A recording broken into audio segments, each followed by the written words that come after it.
Alright guys, how are we doing? Well listen, this is going to be a biased review of the Royal Enfield Interceptor 650, this is for sure. You know what I mean? This bike, before I've got it out the shed, I'll get excited about when I know that I'm riding it. So I can't find no wrong with it, you know. Actually buying into the brand Royal Enfield as well, it was one of the main reasons. Like the design of the Interceptor and the GT, they come out. I passed my test in 2020, around that COVID time, that scatty COVID time, you know what I mean? But yeah, so they sort of with this Interceptor, I was always going to own one. You know what I mean? It's a bike that I just absolutely loved from straight away. I thought it was designed beautifully. I know beauty's in the eye of the beholder, and not everybody's off the same page with them. You know what I mean? But as a manufacturer, they're different, aren't they, Royal Enfields? And you know, you say, oh, it's a modern classic, and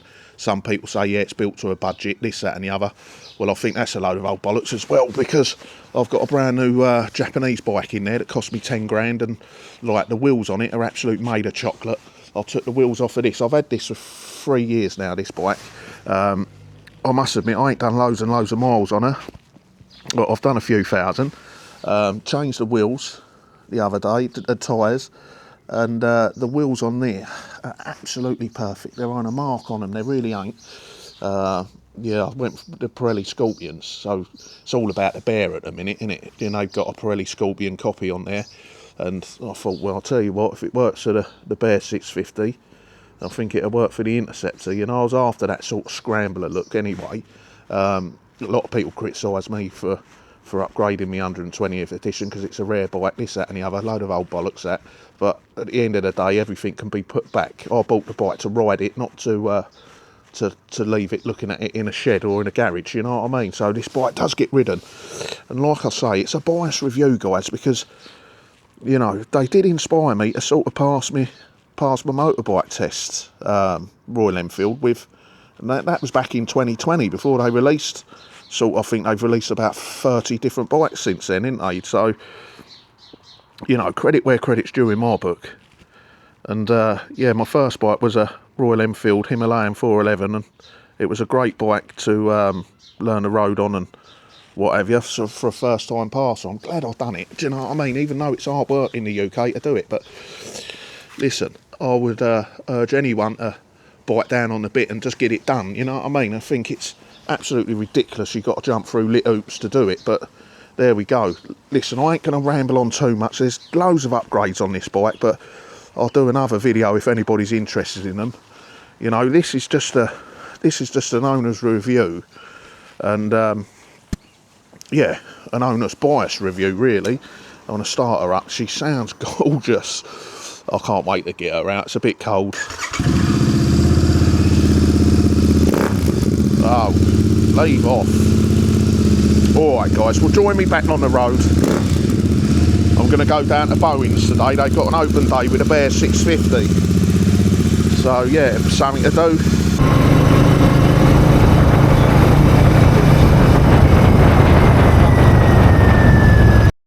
If you've clicked on here because you're thinking about buying an Interceptor 650, well, I'll turn around and say to you, you ain't going to find anything negative on this video regarding them, because like I say, I'm absolutely as silly as a bag of bollocks around this bike. I really am. I absolutely love it. I can't find anything wrong with it whatsoever, you know what I mean? So they turn around and say the brakes ain't much cop, this, that and the other, it's down on power.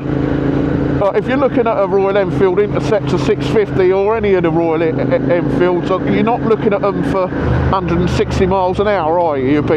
You'll be buying yourself an R1 or something like that. And don't get me wrong, it's if your desire is to do 160, then it's to do 160 miles an hour. Luckily enough for me, I've always been quite contented with about 50 brake horsepower around about there. Seems to be the sweet spot for me. I quite like it, you know what I mean? You feel like you're achieving something, you know, with 50 brake horsepower if you're riding hard. You get these 200 brake horsepower machines, so, like I say, I'm not running them down, but then you have a load of rider aids on them and all that old game. So I don't really see the point of that, do you know what I mean? What's the point of having 200 brake horsepower and then stick a load of rider modes around it, you know?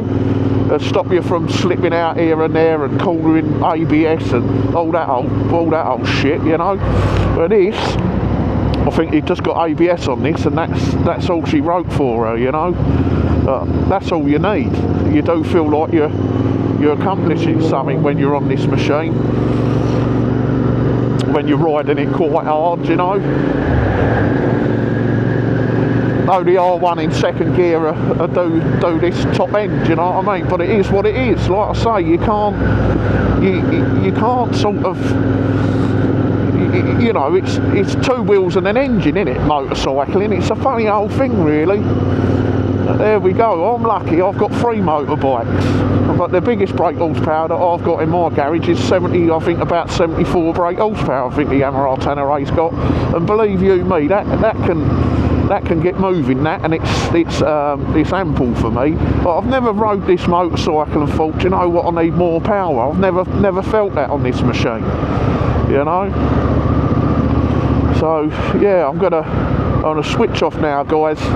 I don't want to hamper on too much. I want you to sort of enjoy the video. And I've had this bike for 3 years. It ain't going nowhere. It's a lifelong bike for me, and I know that for sure. I think I'd sooner lose a right arm than lose this bike. But yeah, I'll pick back up with you in Bowen. So I'm gonna stick the camera on quickly round the.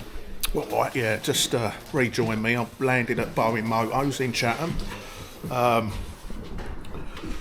Yeah, they've put on a few bits and pieces here. I've got the free coffee, a Peroni there, a few tidbits on the old Royal Enfield Bear 650. Certainly looks a nice machine. Yeah, I think so. Yeah. Nice one round the corner. Steve's had a little sit on it, ain't you, Steve? What do you think, mate? Fantastic. Just. These are nice. Yeah, well, as I say, if you look at that, right, that was the original 1954. Yeah. You look at where they've done now. There's plenty of choices here at Bowen's. They've got loads of demo bikes. Free coffee to warm yourself up. They're all friendly, these guys in here. Bend over themselves to help you out, you know what I mean? Nothing's too much aggravation for them. They let you take any bike out you want. So yeah, all right, guys. I'll get off and I'll catch back up with you on the road. Look at that Continental GT 650. Beautiful looking machine. I must admit, I'm quite impressed with that bear. That is a nice thing, that. I like the one with a blue frame. It's quite nice. At 6,490 quid on the road, it's absolutely must-have value. You can see why Enfield are doing so well, can't you? You know. All right, guys. I'll catch up with you in a bit. Well, that brings a wrap to the end of the video, really. A bit of a close. Still haven't swayed. Still absolutely love my Royal Enfield.